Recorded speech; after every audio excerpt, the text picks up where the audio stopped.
Welcome back, everybody. Real quick, before anything happens, I have some inspirational words to get us started today. But before that, even before that. But real quick, before that. Okay, yeah.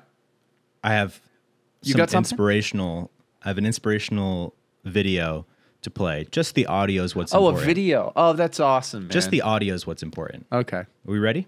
Yeah, I'm ready. I could use this, honestly. That way you ignore me, you are very soon top popular in this world. But once I start to ignore you, straight US Washington White House you will drop. Just wait and see.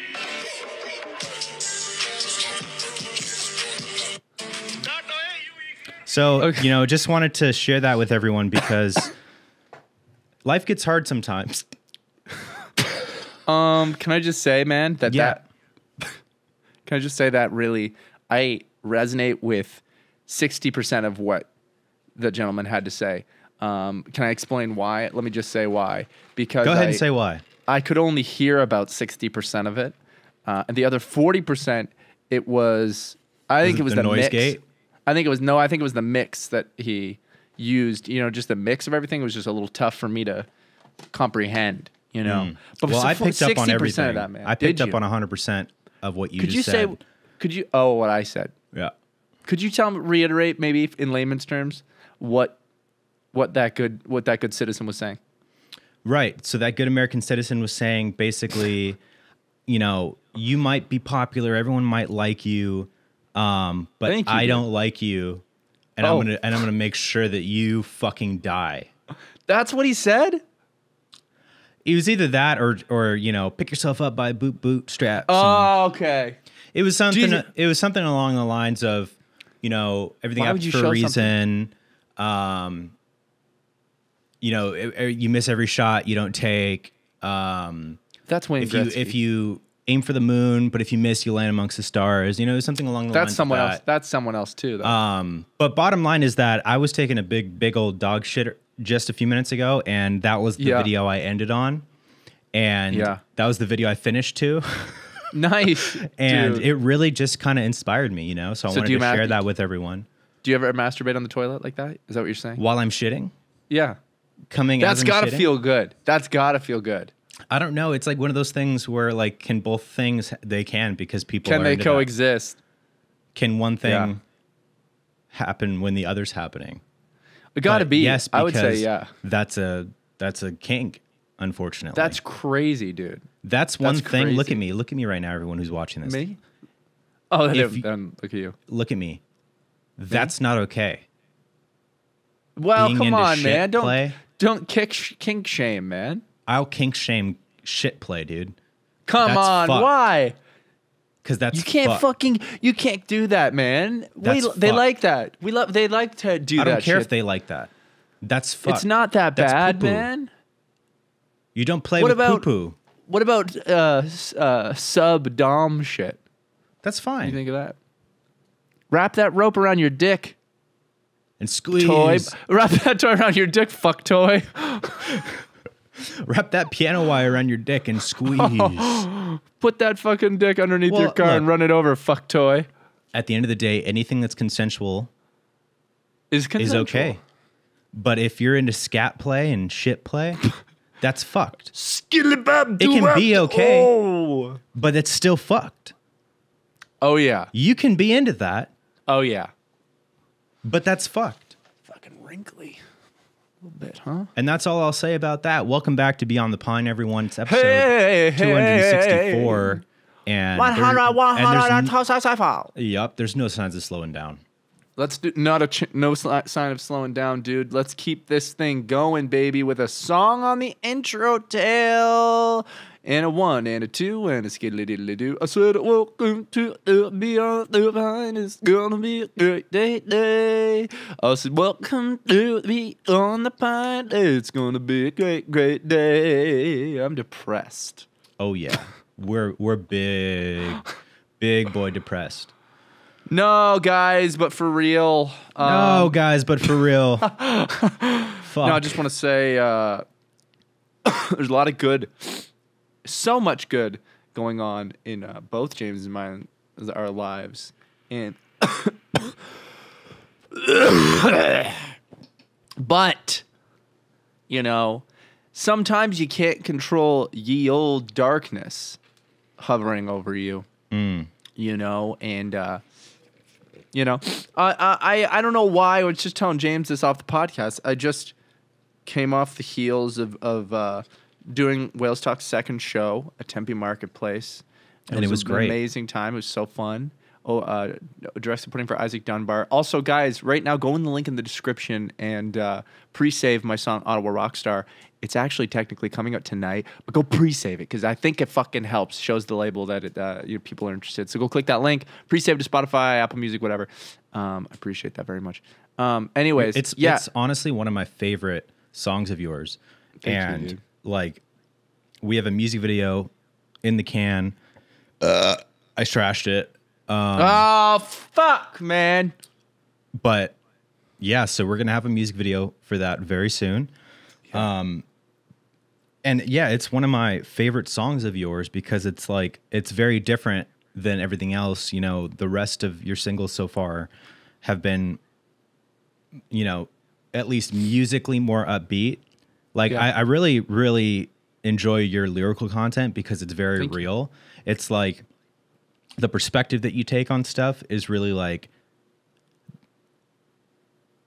there is like a level of melancholy to it because it's kind of like, you know, life, this is life. And I'm going to present life in the most genuine and honest way that I can because that's all I know. And that's all I want, you know? And the subject matter is always like reflective and like, presented in like an upbeat way, but it's like the subject matter doesn't always match like upbeatness, you know? I love that shit, man. It's not necessarily like the most original thing. Like lots of artists do that, but it's a really fun way to express yourself because you can feel good listening to a song and or feel, you know, whatever it is that you wrote about or whatever the subtext is.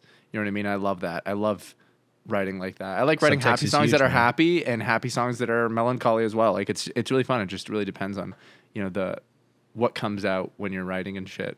But I feel like that type of music resonates so much more and is much longer lasting because like, I think it covers more ground.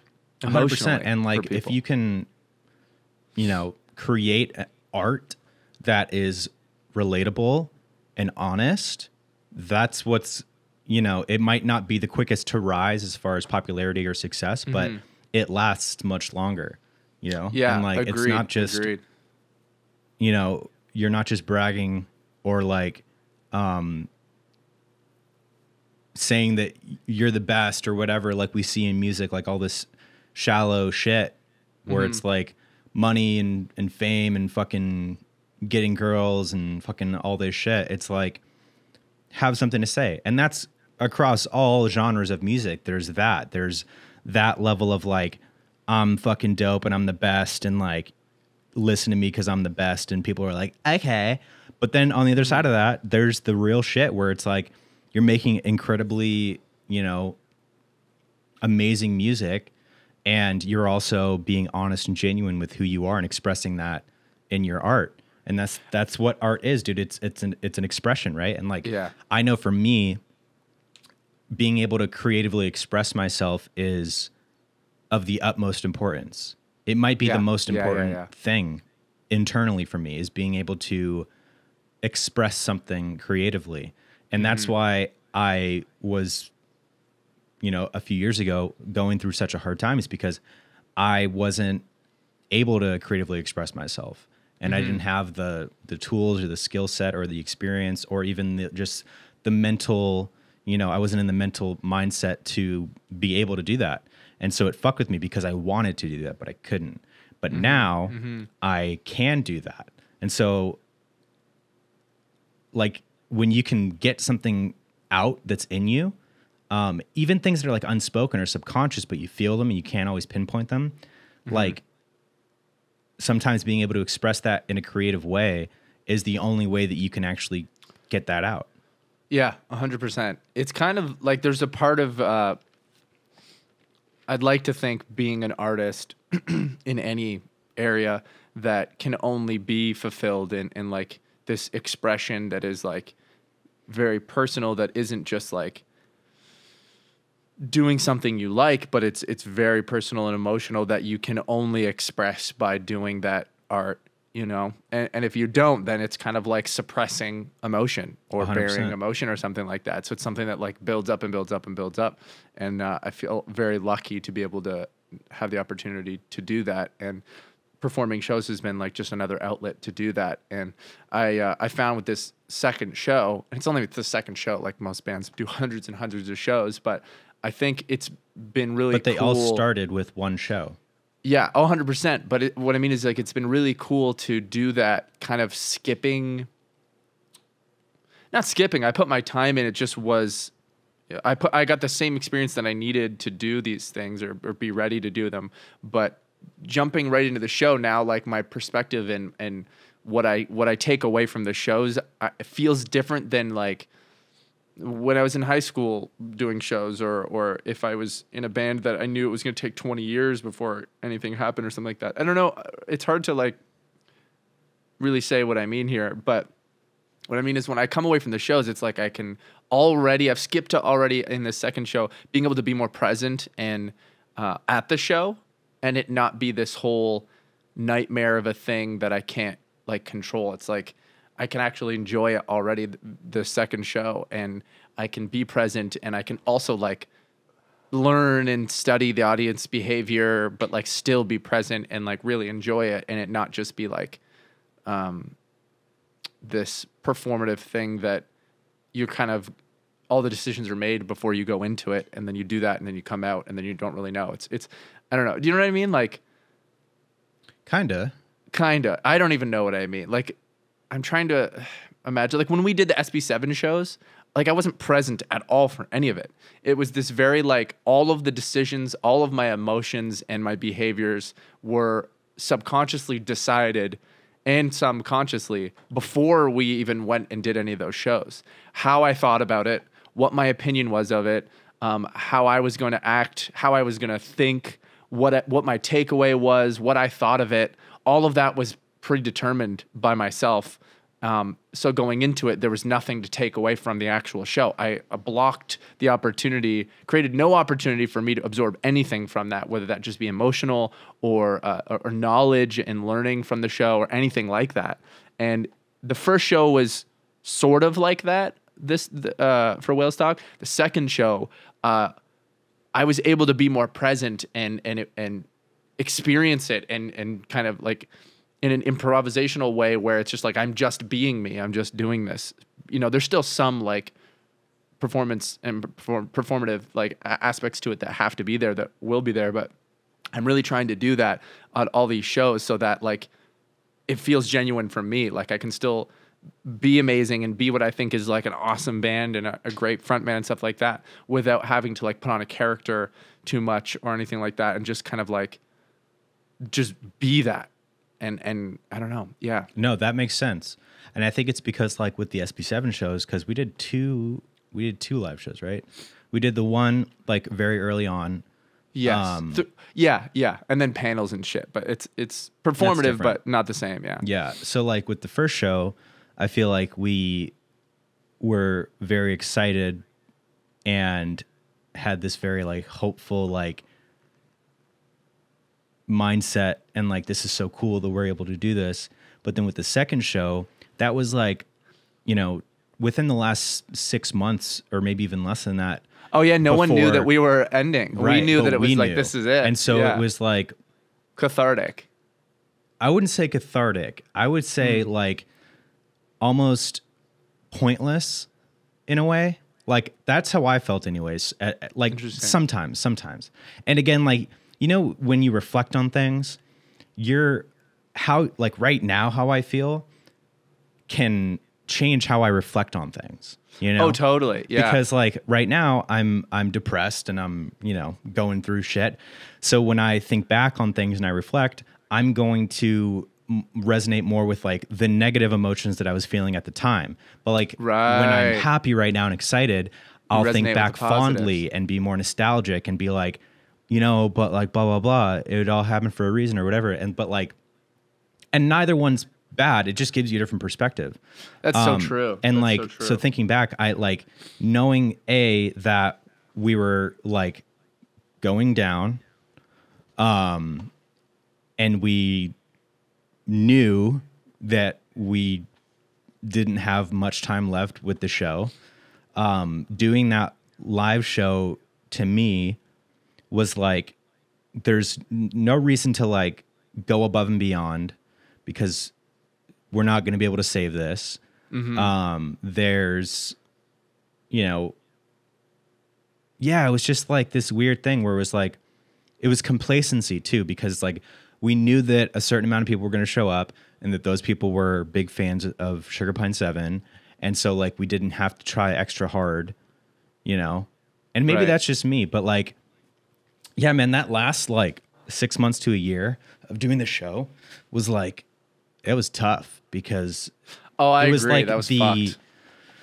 The grind that we were on, and we had to stay on that grind, knowing full well that we weren't going to be able to like continue doing it or, grow in a way that we wanted to. It was like, just keep doing this until the day it comes where they decide, okay, today's the day that you're fired. I don't even think we were capable of making it any financially better. You know what I mean? Like it wasn't like, I do think we were like pieces of shit in the sense of playing Fortnite and stuff like that. But also when we got canned, we gave up. You know what I mean? As well, because like there was no saving. It wasn't like, well, if we show them we can do it in this time. I mean, that would have been a better mindset to go into even being canned. But like we had already been at 100%. Like, you know what I mean? Very interesting. But anyways, before I fucking digress off onto Ottawa Rockstar and then this, I was going to say, man, I don't know what the fuck's been going on. So many good things have been happening. Tonight, Ottawa Rockstar comes out. It's the last single that's coming out before the full EP comes out.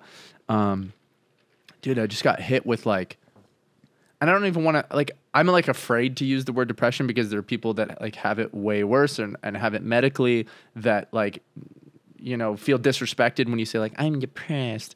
I don't know what the fuck it is, but I am like, you can say that. How you feel doesn't change or take away any value or power for how other people feel. Yeah, no, and I know that for sure. I think I just want to be respectful to those who have it way worse, But but past also 2 days don't recognize and allow yourself to feel things. Yeah, that's true. Because it's your feelings. Your feelings matter and are very important. And at the end of the day, I think that when you allow yourself to feel things, you're not taking away from any other people that are going through hard times. Obviously, people are going through harder times. There's a fucked war that's still going on in Ukraine, and it's getting worse and worse. And yeah, it's it's tough to allow yourself sometimes to like be like, oh, I'm depressed, but when shit like that's going on, but like, no, you can feel fucking depressed for your own reasons, and all that shit's still going on, and you still have empathy for that, And I think the main thing that I feel isn't like pour me on depressed. It's like a what the fuck. Like, like I'm just like baffled that I feel this way and feel totally paralyzed. Yo, raise your hands if y'all can relate. Let me know if you can relate. Yeah, dude. But it just hit like 2 days ago, and I just like I've been in.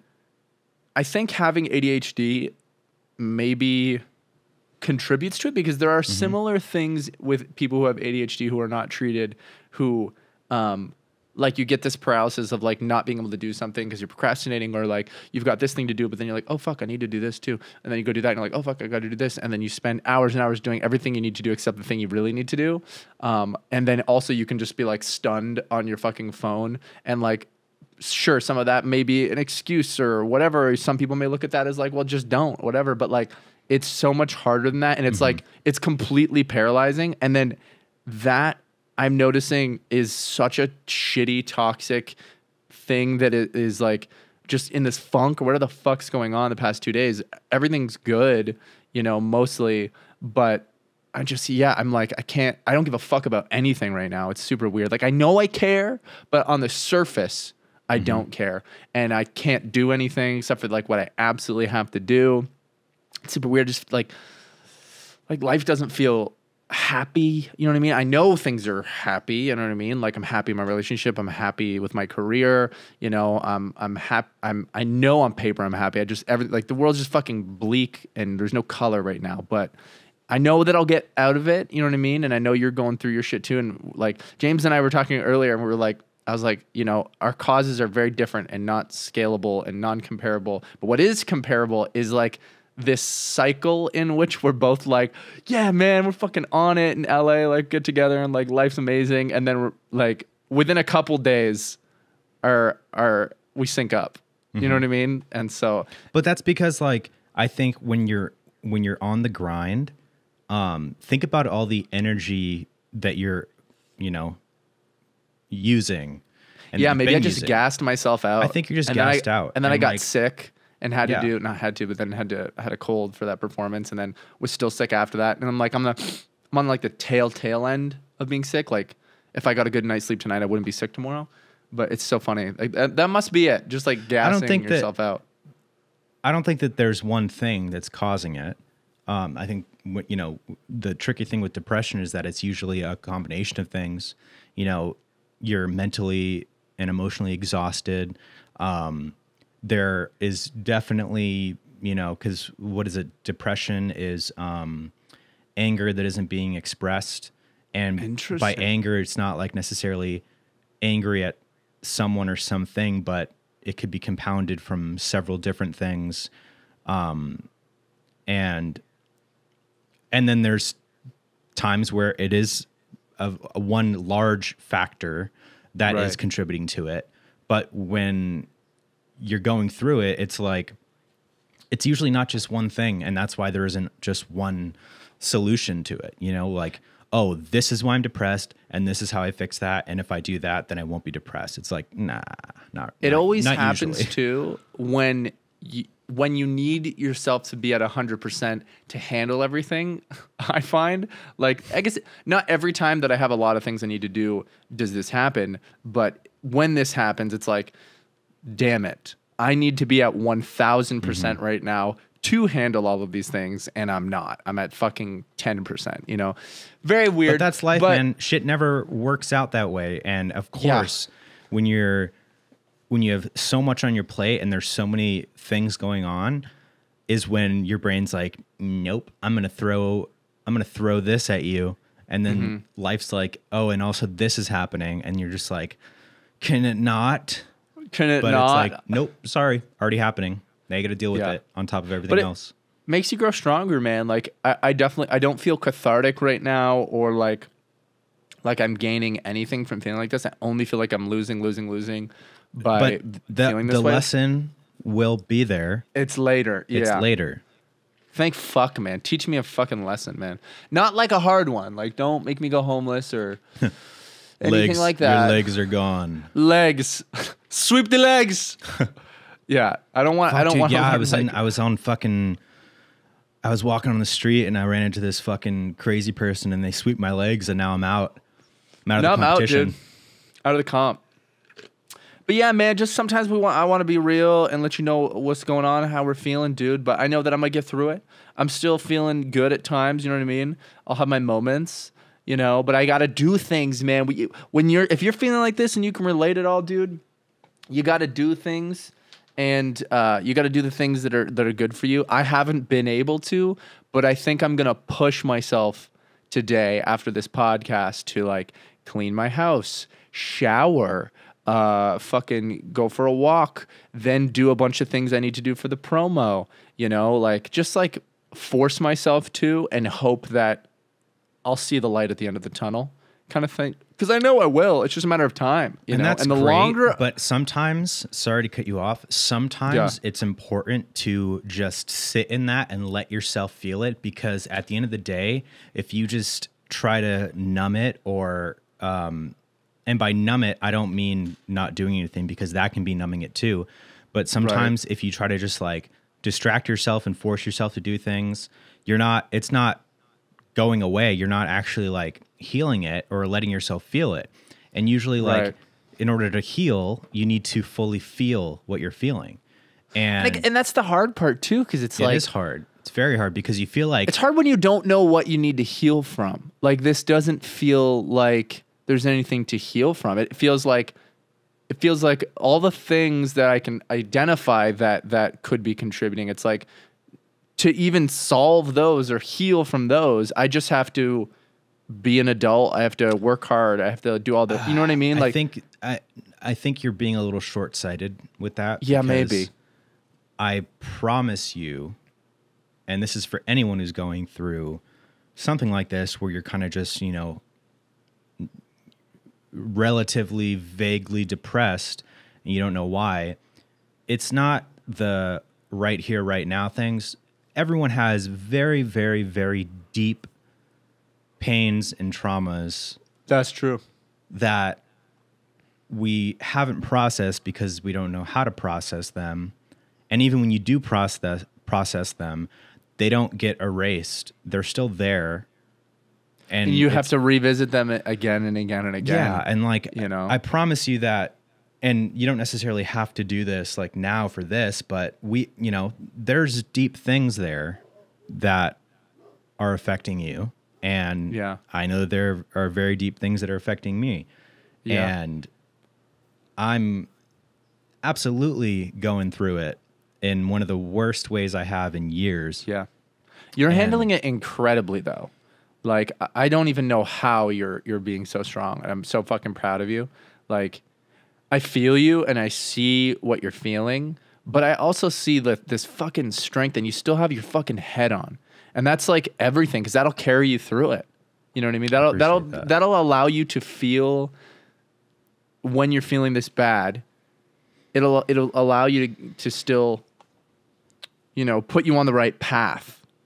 And I think that's so admirable, because I don't feel like I'm on the right path yet. You know what I mean? Just all feels pointless.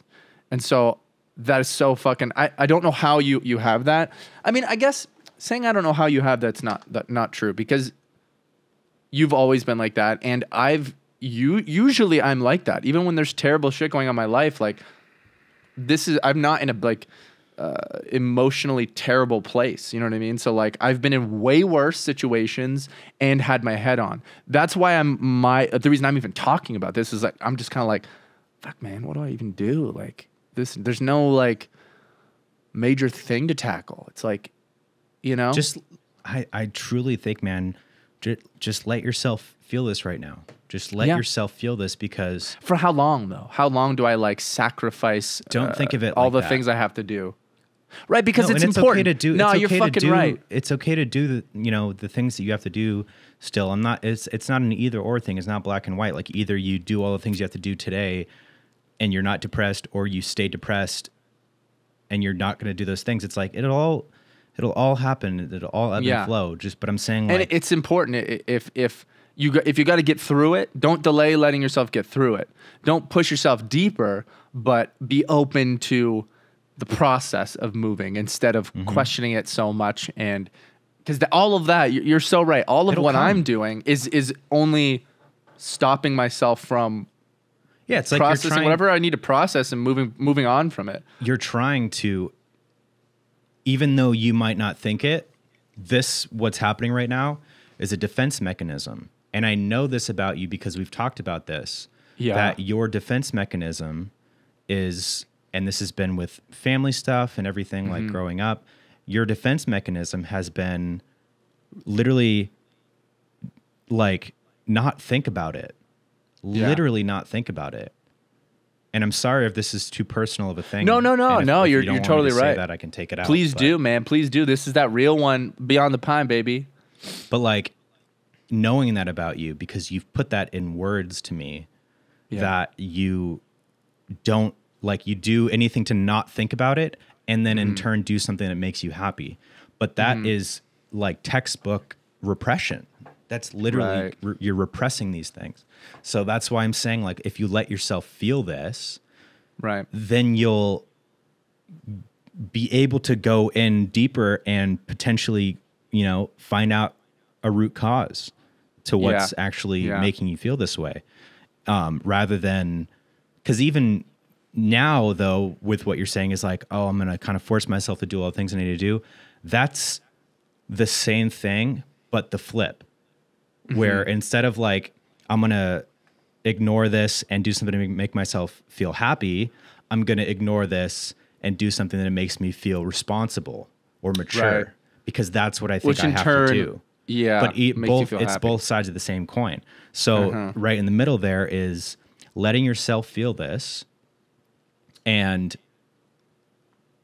through the process of feeling it is you're going to like get to a lower point to where like you reach the threshold of like, Will you cry? yes.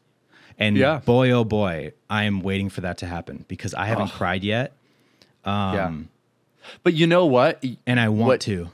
Everything you just said is beautiful, and that's like what I was saying. Like, I don't know how you have this. I don't know how you. It's because you do know what the causes are, and you're aware of what those are, what that's making you feel, and so you're aware of it all. You know what I mean? You know it, so you're in it, but you know it. You know, and you know why, and that's huge. You know.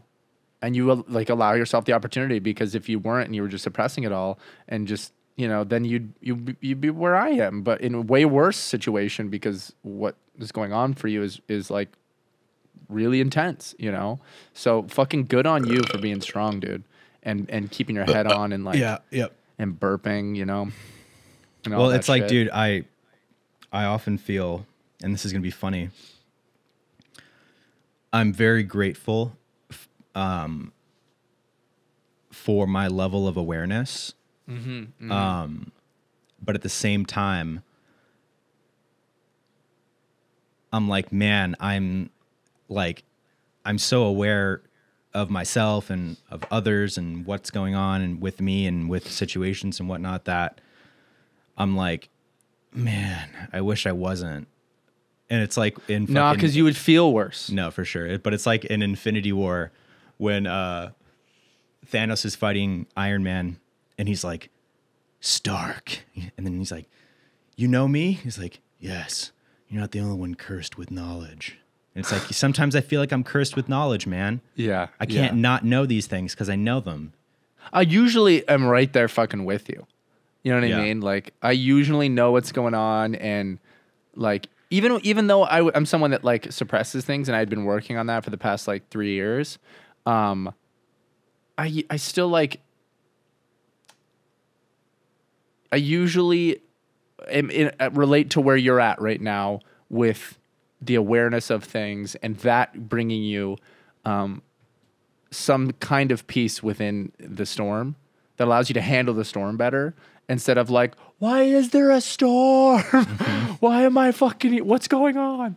You know, so I appreciate the talk, man. I appreciate that. And I hope that everything, you know, keeps moving forward for both of us, dude. And I hope that It will. if you're listening and you relate to any of this right now, man, I hope this doesn't make you guys feel worse, dude, because at the end of the day, we got like James said with the coin, we're two sides of the same coin right now. They're a little different, but we're on the same coin. You know, we've covered a lot of ground here with types of not feeling so good. And at the end of the fucking day, we felt like this before. I'm saying we as the royal we. You listening right now. We've felt like this before, and you've gotten past it and felt amazing. And then you felt like it again, and you've gotten past it and felt amazing again. We're going to get past this, and we're going to feel amazing again. Now let's sing a song. No, but truly, and like this, I used to hear this and think it was a very like cliche thing to say, but the older you get and the more you grow and the more you go through, you realize that this is one of the truest things ever in life, is that time heals all wounds. This too shall pass. This too shall pass. Jared Leto, $5.95. Jared Leto has a fucking Jared Leto, $5 blurb in the Bible. Dude, truly though, Yeah. time will continue to go and you will get through this. That's a fact. That's a fact, You'll boy. get through this and you'll come out the other end having learned a lot, and the sun will rise tomorrow on another day. You know, it's like sometimes we limit ourselves with perspective, and we do a lot to ourselves, man. We do a lot to hold ourselves back and prevent ourselves from growing.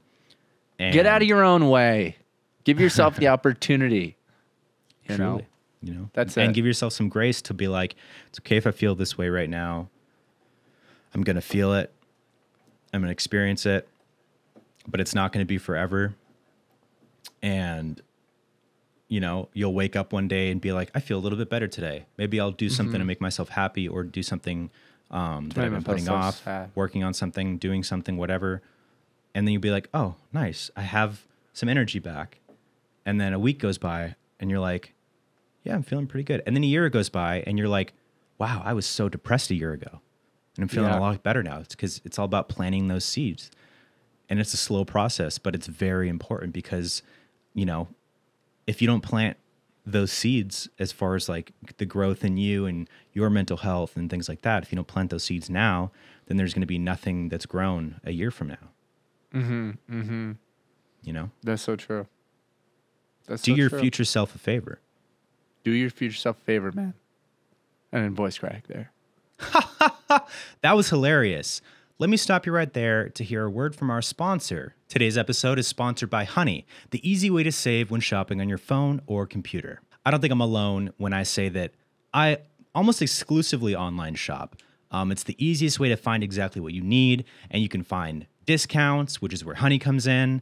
And there are just some things that aren't worth me getting up out of this chair, going to a store, and buying. And I'll tell you right now, whenever I'm ready to check out with whatever I'm buying, I almost never have a promo code, and it's pretty hard to find one, right? Not with Honey. Thanks to Honey, manually searching for coupon codes is a thing of the past. Honey is the free shopping tool that scours the internet for promo codes and applies the best one it finds to your cart. So imagine you're shopping on one of your favorite sites. When you check out, the Honey button appears and all you have to do is click Apply Coupons. Wait a few seconds as Honey searches for coupons it can find for that site. If Honey finds a working coupon, you'll watch the prices drop, baby. Just the other day, I was shopping for a black pro mist filter for my camera, and I found one on B&H Photography, and I used Honey to save about $13 on it. And Honey was super easy to use. They'll either prompt you to apply codes or search for codes, and then it'll automatically kind of search across all the codes that it has and apply one that works. Or you can go in and manually copy and paste the codes that show up on the drop-down menu.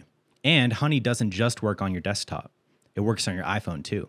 Just activate it on Safari and save on the go. If you don't already have Honey, you could be straight up missing out. And by getting it, you'll be doing yourself a solid and supporting Beyond the Pine. I'd never recommend something I don't use. And with Honey, it's a no-brainer. So right now you can get Honey for free at joinhoney.com/beyond. That's joinhoney.com/beyond. Thank you so much, Honey, for sponsoring this episode. And now let's get back to the show. Dude, you know what I just watched last night that I didn't finish? After all this time, so I was talking about this shit on stream. And then I was like, man, you know what I want to fucking watch again? Rush Hour, dude. Oh, I want to watch Rush Hour. Dude, you've been talking about watching Rush Hour for like 3 weeks. Yeah, and I've been thinking about it for years. Because I saw Rush Hour so many times as a kid. I fucking loved it. And then someone said, well, you know Jackie Chan says the N-word in it. I was like, whoa, what? Does he really? He's like, yeah. And I was like, no, you're not. He's like, yeah. There's a scene where he says the N-word. And I was like, well, first of all, it's not like he improv that. You know what I mean? Doesn't make it okay, but let's not put it just on Jackie Chan. That's the writers. And I watched it last night, and he said it twice. And the context was, it doesn't make it all right, obviously, but the context was, just to explain to you what happened. Carter, the police officer, you know what I'm talking about? Yeah, the black guy? On my left? Yeah, he's a black gentleman. Played What's by... his name? Chris Tucker. Chris Tucker. He's so good in this movie. It's actually so... Oh, I also watched another movie we'll talk about after. That's also hilarious. Carter, Chris Tucker, brings Jackie Chan or Lee to this like bar that's run by, in the back room. It's his criminal cousin who runs some sort of illegal operation, and he doesn't bust him because he's his cousin. and he goes to get information corruption. about corruption. Yes, and he goes to get information from him about all the guns that have been being traded to this specific gentleman who is running the operation that kidnapped the little girl, right? The little girl, yeah. Isn't that like one of the is like the Chinese president's daughter? The like general or daughter? some high up thing, entity. And so they go in there and you know, Chris Tucker's walking up to people and going like, "What's up, my N-word?" You know what I mean? Like he's just saying what's up to everyone. And then he goes into the room and he has this fake stand up with his cousin. He's like, I'm gonna fuck. He's like, "You're gonna have to get fuck out of here, Lee." And then he tells Lee to leave the room.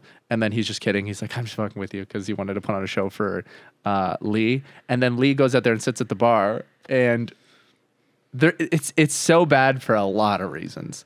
But he goes up to the bar and to this white biker guy, he says, "What's up, my N-word?" to the guy. Here's the thing. That's funny. Yeah. That's funny because it's the ignorance of someone who doesn't understand the culture, not someone trying to be racist. In fact, it's the opposite. He didn't know and thought it was a word to greet I think anybody. the fact, and again, you know, it's important to recognize like movies made when it was made. You have to like realize that, and it's also important to realize like there are jokes made around that time that are absolutely not okay, and are of course super fucking tone deaf and tasteless, and just like for the sake of like low hanging fruit, right? Right. But like right. with that, the fact that he says it to like a white guy too, right? And the white guy gets mad, and the white guy starts to beat the shit out of him. Yeah. And they all try to beat the shit out of Lee. Dude, no one can beat the shit out of Jackie Chan. Are you kidding me? I know. Dude, I know, but Jackie they Chan tried. to this day, fucking probably 60 years old, could fucking beat the shit out of anyone. Oh, I'd fight him though. Oh, he would wreck you. I did MMA. Here we go again. Well, anyways, I just wanted to say that I watched it, and I think because of the awareness that I've had of things like this for the past 4 years, 6 years, since I've been in America, especially LA, I'm very hyper aware of like feelings and people's feelings with things like that. So when I saw it, my opinion, which means nothing because I'm not a black person or a minority that it has been oppressed or affected by any of those words, my interpretation or how I interpret it was just like, no, like they're pointing out the ignorance of someone who didn't know, and then they're actually crucifying him for even saying it at all. So it felt like it wasn't that bad. You know, I would have to watch it because I haven't seen that movie since I was a kid. But like it wasn't haha, he he said the N-word. It was, oh no, he doesn't know, he just said the N-word. And then the white guy and everyone else there tries to beat the shit out of him for saying that word. And they're like, "What did you just say? Watch your mouth." And but you know what I mean? So it was the on the better side of using that word for a punchline. But still, you know, on the other side of the coin, still someone, you know, who's not black, I think that like the fact N-word. too that he said it to a white guy, I think adds a layer to the like commentary of it.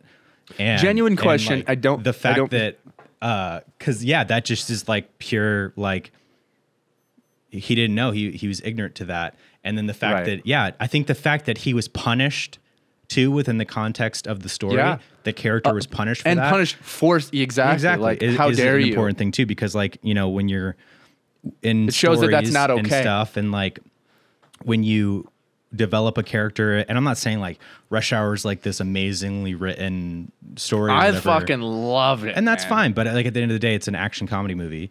But like, you know, when characters do and say things,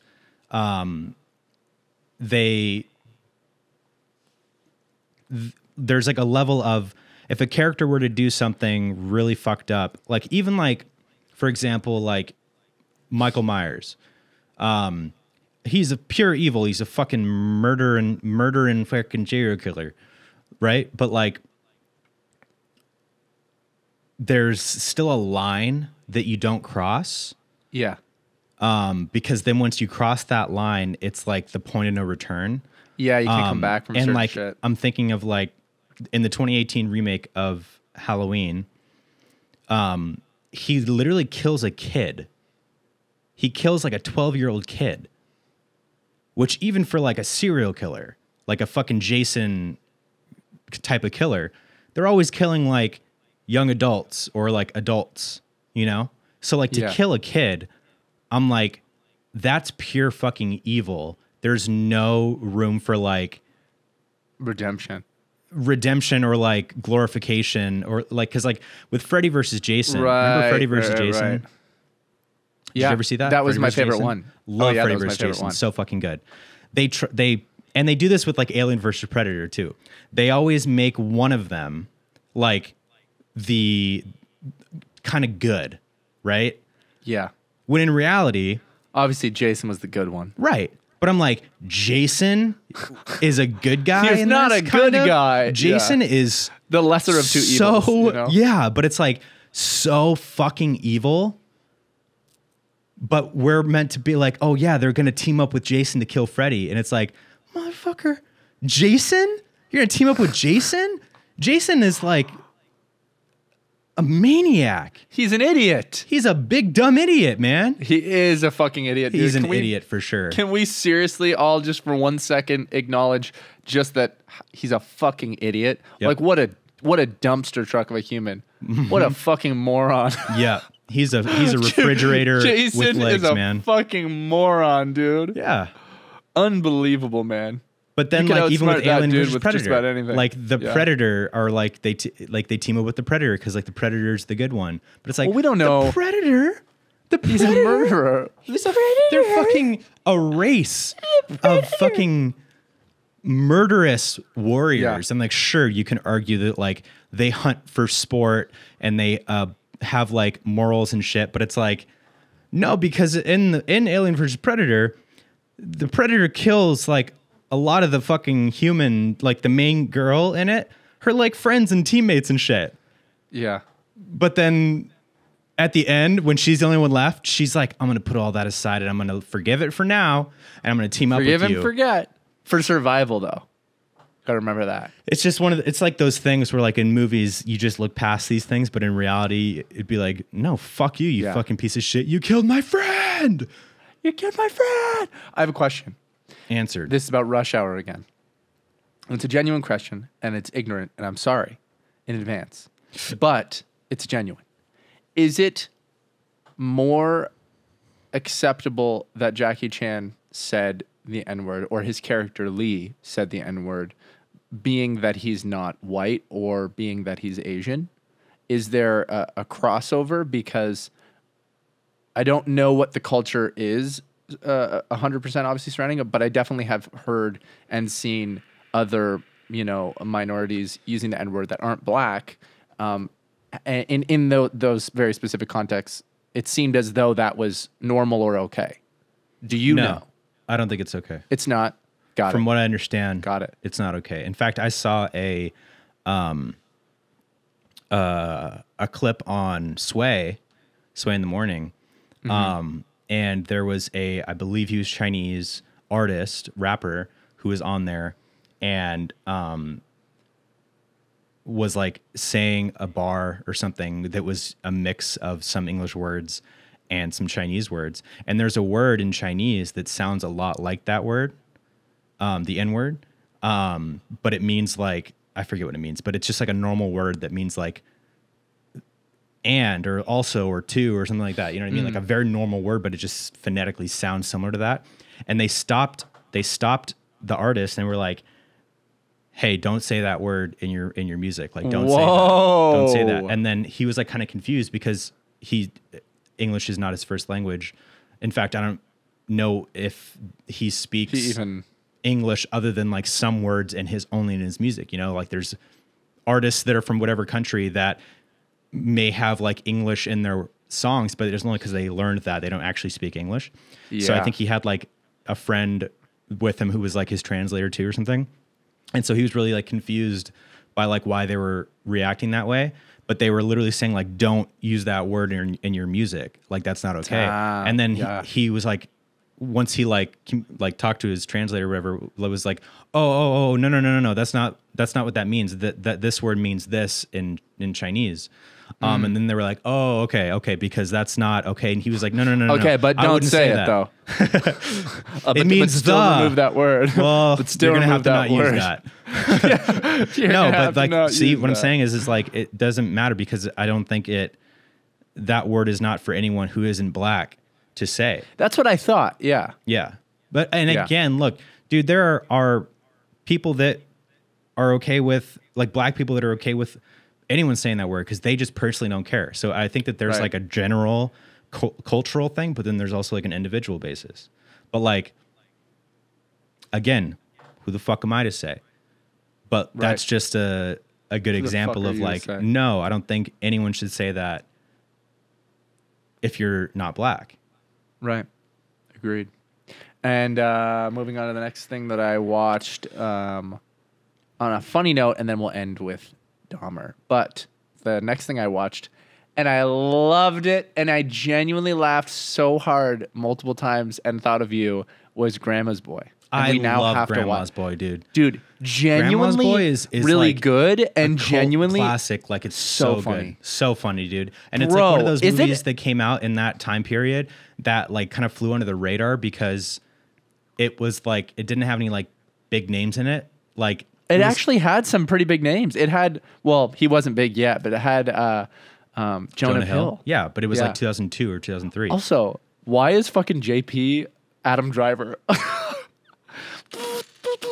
Dude, he looks just like Adam Driver. Look like Adam Driver, kind of, yeah. And it's not Adam Driver, correct? No, I literally thought it was Adam Driver. I was like, no, it's not Adam Driver, man. It's the guy. I forget his name, but he's also in Avatar. He's like one of the other guys in Avatar.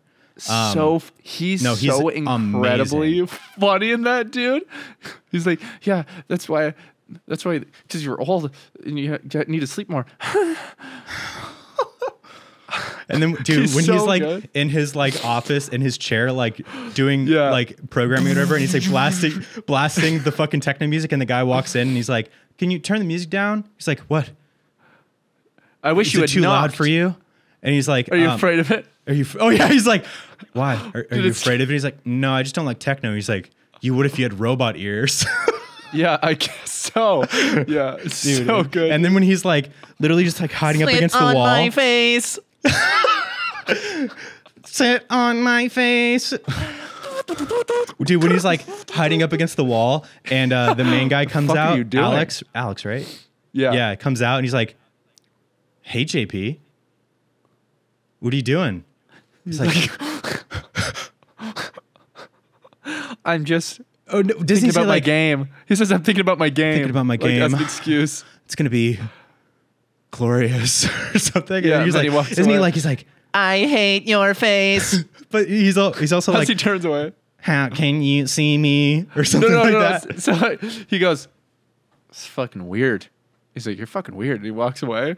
And then he's like, "I hate your face," as he's down the hall. He turns around and is like, "The fuck did you say?" He's just like, and then he walks off. He's like, "You're fucking weird, dude." He's like, it's so funny. He turns around. He's like, "How can he hear me?" Or no, how can he see me? That's so funny. Dude, like he says so that and good. He's just clearly like a little bit further down the hallway. "I hate your face." And he just stops. What was that, JP? He walks away. "How can he see me?" So good, dude. It reminded me of SB7. Like some of the comedy in that was so ahead of its time and the jokes were so good. Dude, and I couldn't believe Jonah Hill getting to suck on that titty.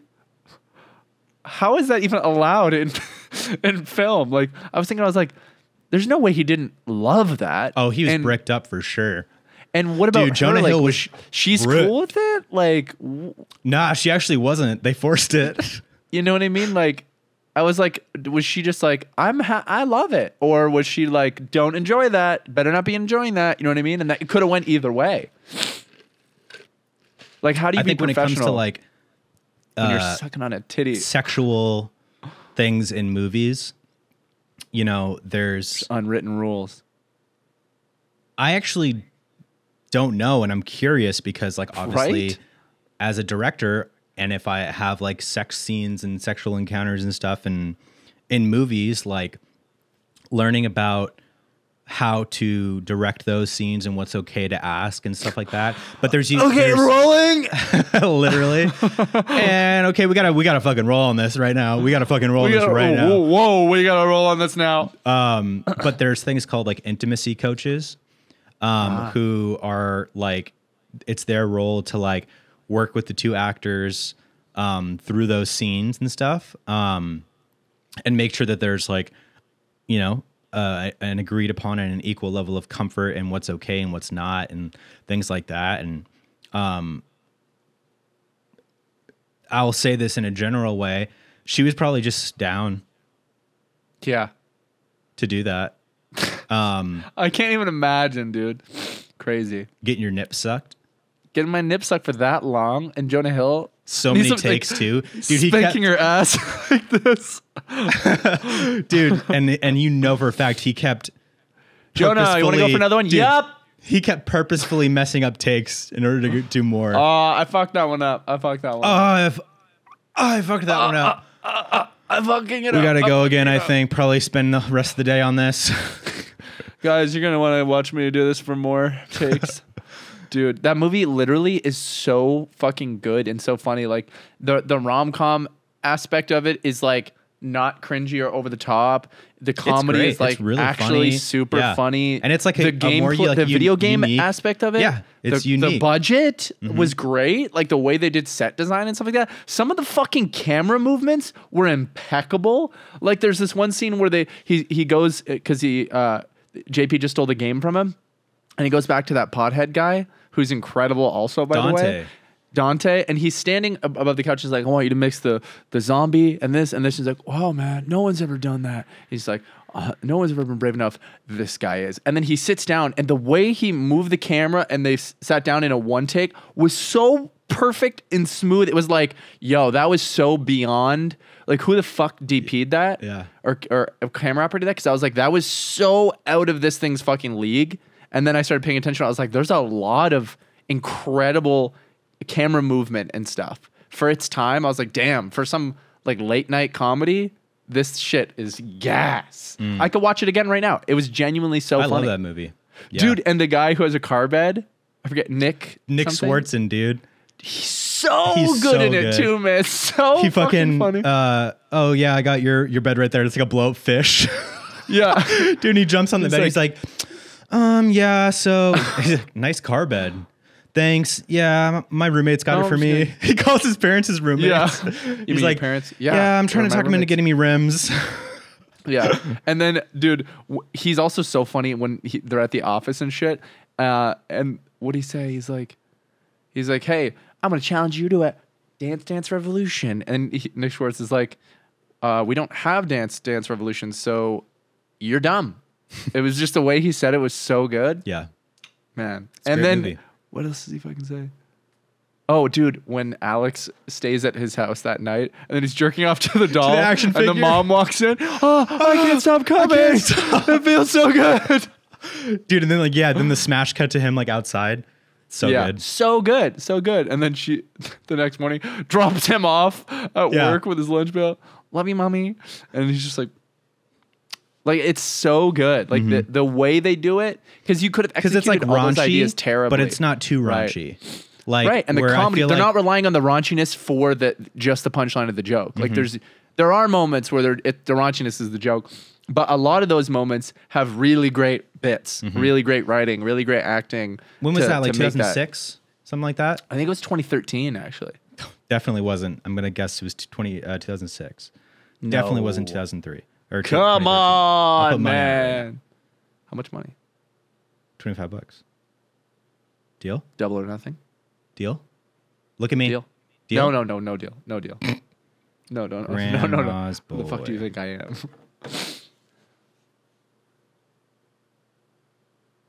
Because they advertised South Park. 2006. I knew it. 2006? Bro, that movie is so ahead of its time. I remember that was my favorite movie for a few years. I thought it was so good. It was so funny. And it's funny because, like, you know, a few years later is when the raunchier stuff started to like American Pie. No, American Pie was earlier. American Pie, the first really? American Pie was 99. Wow. But I mean, like, Super Bad, Knocked Up, like Zack and Miri Make a Porno, like that. Once like Seth Rogen came into the scene, like the raunchier stuff, like started to 40-year-old version. 40-year-old version was 2004. So maybe I'm actually wrong, and it's always been there. It's always been there. No, I mean 40-year-old virgin was like an earlier one for Seth Rogen though. Like he was so young on that one. He looked And like he was also from the like fucking 70s. 40-year-old virgin, I think it wasn't like too raunchy because that's what the story was. It was about sex, and it was about this 40-year-old guy having sex. Dude, 40-year-old virgin is so funny. I need to watch that again. I haven't seen that in years. Yeah, it's so Fucking good. Steve It really Carell, is. man. And that was like Genius. that was right before The Office even started. Yeah, that's true. He like definitely took some of that character, that's the stiffness with him to The Office, you know? Oh yeah. Like the awkwardness and like, Yeah. fuck, man. But we gotta wait till I come to town because we gotta watch Grandma's Boy together. There's so many fucking moments that we will laugh our goddamn ass off. Yep. Like it's so good. I was laughing just thinking about how hard we'd be laughing at Dude, and this. it's crazy because Grandma's Boy has a 33 Metascore. Losers. What the fuck? Let's see. Dude, that movie's so good. The lowest review on here is a 12 out of 100. This is one of those movies where you stay rooted in your seat just to see how bad it can really get. What? Next one, 25. A pathetic stoner comedy. Next one, 25. There's no drug potent enough to make Grandma's Boy worth 87 minutes of your life. Wow. Fuck you. It's so funny, dude. The bits are so good. Like, what are you talking about? It's like, it has moments of like Superbad and like The Office, sort of. Well, dude, I mean, there are movies, so many great movies that get totally trashed by critics, but that doesn't matter. Like Dumb and Dumber has a 41 Metascore. The original Dumb and Dumber. First, here's the lowest one's a 10. An uneven collection of bodily function jokes, facial gyrations, sexual jibes, and pedestrian slapstick. Dumb and Dumber appears to have been conceived by the leading lugheads themselves. That's pretty funny. It's because that's a pretty good review. That's pretty funny. That is a pretty funny review. It's because people don't understand that Dumb and Dumber is purposefully so stupid, and it's led by two masters at what they're doing that play it so well that if you don't think about it like past the first surface level, you'll easily be like, oh, that movie's so dumb, like so stupid. But then you think about it Sugar Pine 7. again and you're like, oh wait, it's actually genius. Yeah. Yeah, I never had to think about it again. Always thought it was genius. And on that note, we are geniuses, and that's going to be our time. Guys, thank you so much for tuning in to Beyond the Pine. Thank you so much to our sponsor, Honey. Thank you, Honey. We love you. Thanks for all the love on the last SB7 vlog, too. Truly. That was a blast to finish that. And I'm glad that you guys enjoyed it. Me too, man. We love you guys. Hey, if you want to come out to see me direct support Beach Weather, the band, on October 19th in Phoenix, Arizona at a venue called Valley Bar, you should come out. It's going to be fucking awesome. It's going to be awesome. And once again, go pre-save and listen to my single, Ottawa Rockstar. It'll be in the link in the description. The song comes out tonight. Technically Can Friday, I get a drink over here? Can I get a drink over here? Thank you, guys.